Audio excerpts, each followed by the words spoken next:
Hey friends, welcome back. So today I'm going to get my first skate in on the IQON ACT CL skates. So there's been quite a bit of information about these skates, so I'm not going to go through and talk about all the features, but the CL skate, it does come with the mount for the 165 setup. And my thought for that is, I know I heard Jordan.Skates say that, it didn't make sense since this is under Power Slide and they should use the Trinity mount. I feel like because IQON is like its own separate brand under Power Slide, they probably don't want to necessarily like put a stock setup out that's going to directly compete with Power Slide skates.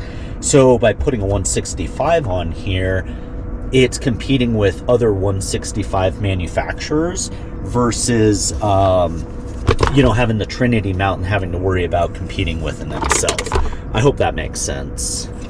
I thought it was a little interesting getting these things set up, and let me explain why. So the CL mount has a vertical slot that kind of runs along the length of the boot for the front mount, and then in the back, it has a vertical slot for the rear mount, and what that does is it lets these receivers kind of move forward and back. And then, with these frames, they have a couple additional lines in the frame, for mounting points. And, if you've never set up big wheel skates before, that could be a little confusing on like how to truly set these up.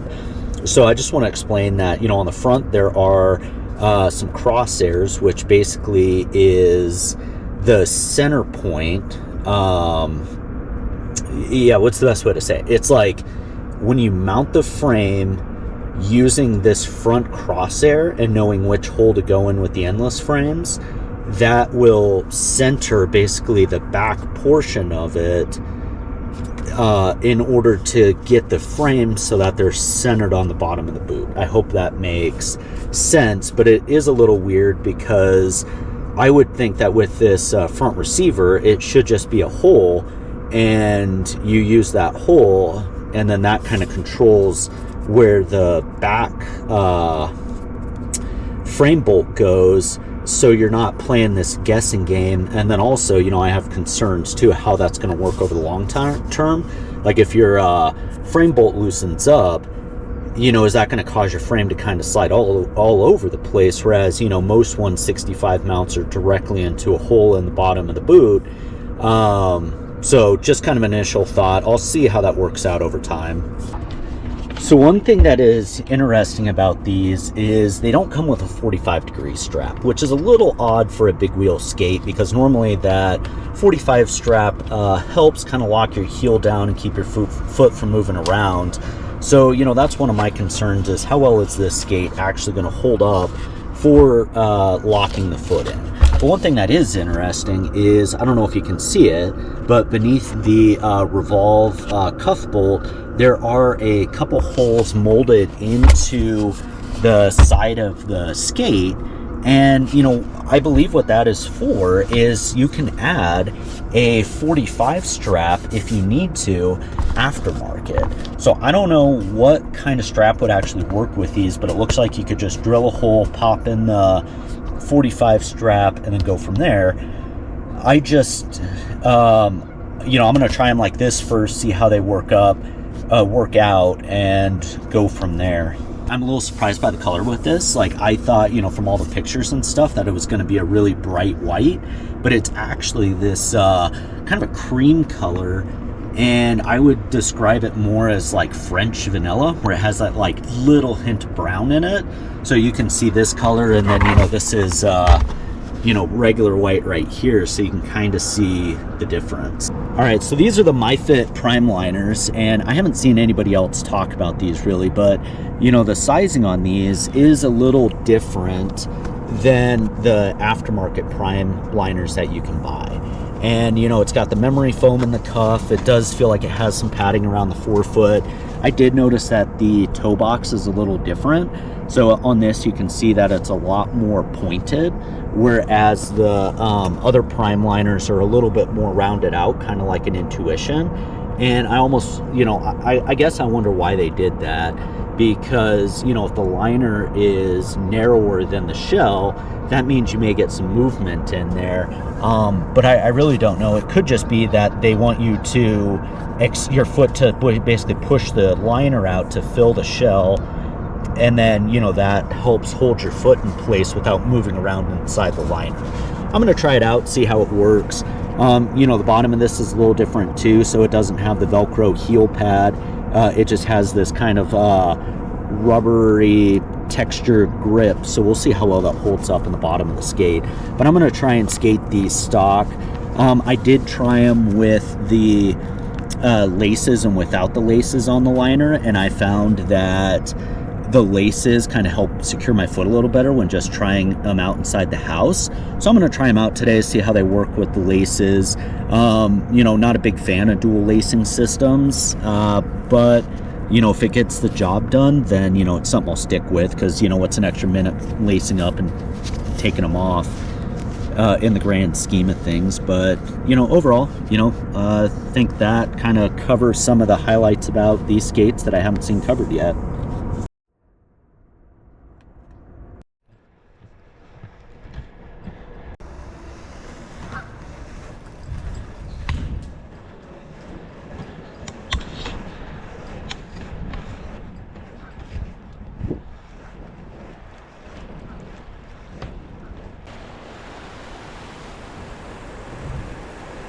I love this trail. It follows the river, starts to get into the mountains, and just beautiful scenery. Lots of hills, so creates a little bit of a physical challenge. You know, only problem is weekends it gets really busy, so you just have to control your speed and watch for people.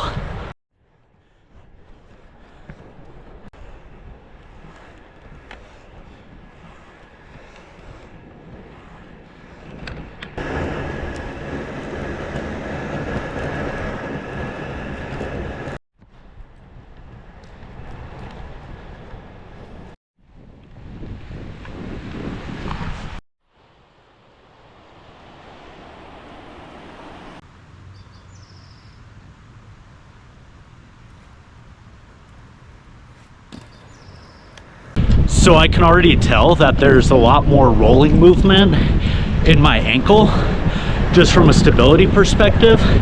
And that makes me wonder really how well these would work for bigger wheels if I'm feeling that with 90s.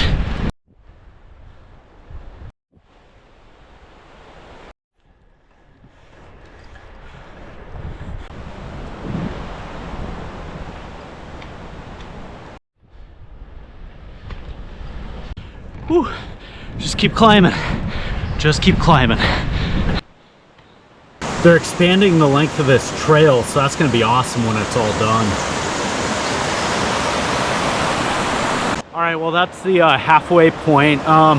So far they're feeling pretty good, minus the rolling around the ankles. I don't know what's causing that. I have a feeling it's probably because there's a little space between the liner and the shell, so I'm getting that rotation like I was thinking. I wanted to point out that I didn't want to ride the stock frames. I'm an endless guy. I like how well engineered they are, how low profile they are, how solid of materials they have. I don't think IQON is gonna be able to provide that at the price point of these skates. So, you know, I just wanted to start these with the setup that I wanted, with frames that I liked. So that's kind of the reason I'm doing that. But yeah, once my ankles start rolling over, I notice that it kills a lot of my speed and momentum. So I'm gonna look into that more and kind of see why that's happening.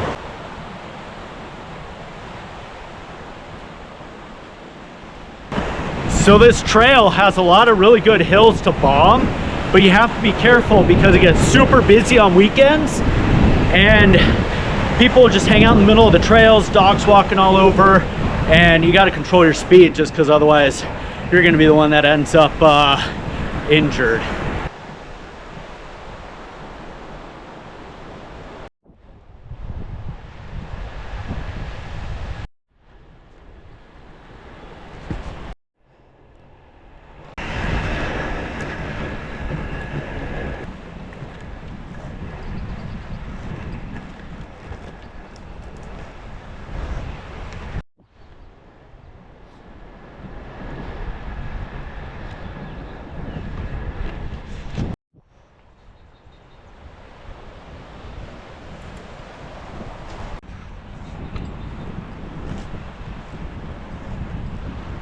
So I wasn't expecting these to feel amazing out of the box, just because my experience has been that MyFit liners typically need some break-in time before they feel amazing. Yeah, this trail is perfect for trying out new skates because it's got a lot of hills, tight corners, people, so it really tests maneuverability and control on skates versus just like a very flat open trail. Okay, so I'm about 6 miles in. Liners are starting to mold to my feet a little more, and some of that rolling sensation has gone away. I don't know if it was because my feet just needed to mold into the liners, or I'm just getting used to the way that these skates ride. But it was never that big of a deal to begin with. You know, because I'm feeling good, I'm gonna try and get a couple more miles in and end up around 8 today. Driving by, or skating by the Coors factory in Golden, Colorado right now.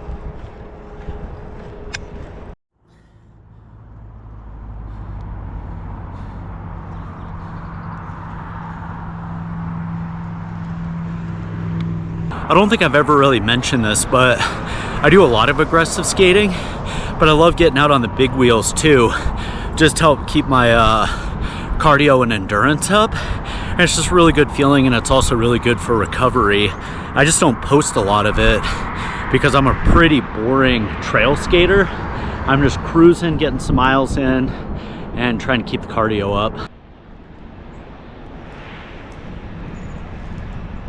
So far, I think that they're good for 90. They feel pretty good out of the box. You know, anything's gonna need some break-in time. Little reluctant to say they're gonna work for anything over 100, because I think that's going to depend on what your foot shape looks like and what liner you use. But I mean, I'm a 275. My toe's already pushing the end of the liner.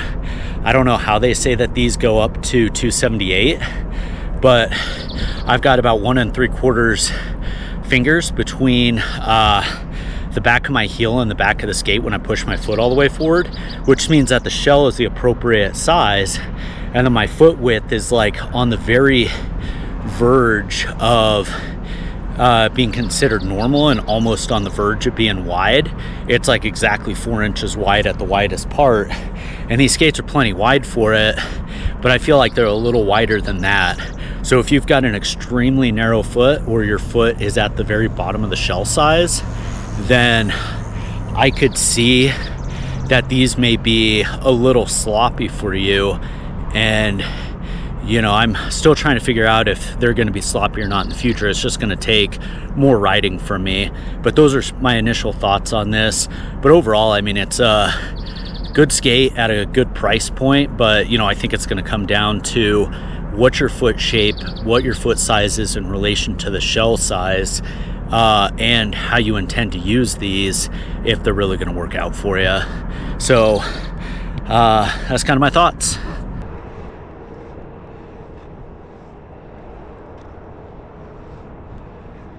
All right, so let me talk about a couple things I noticed as I was editing this video. So the first is, you know, I noticed I forgot to put my Hyper Smooth on when I was skating, and so there's a little bit of vibration in the video. Apologies for that. You know, I'll try not to make that mistake again. You know, second, you know, I didn't mention how I had the cuff set up. So this is the revolve system, and you can configure it in 6 different orientations. I left it in the downward position that it comes when it's stock, and that felt really good.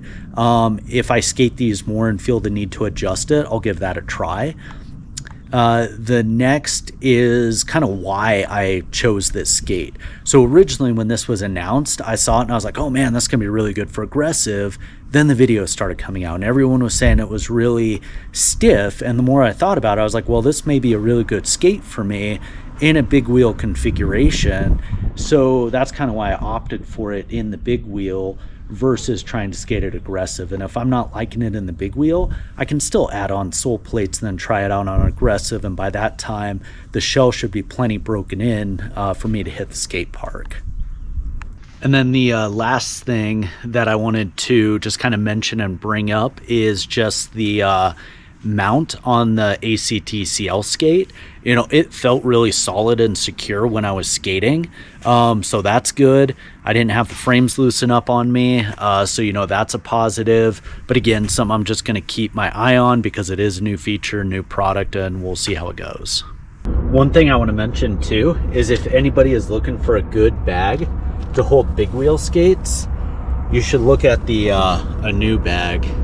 That's a Sayer Danforth brand, and they make some really good stuff out of New Mexico. So this is comparing the size 8 shell FR1 with the size 42-43 IQON ACT, and you can see that they're about the same length. Okay, so what this is doing is kind of comparing the width of the FR1 with the IQON ACTs, and you can see that the toe box is definitely a little wider in the IQON versus the FR1s. So here's a side-by-side of the rollerblade Lightnings with the IQONs, and it's kind of hard to see, but the Lightnings are a little longer. I'd say maybe about ½ an inch.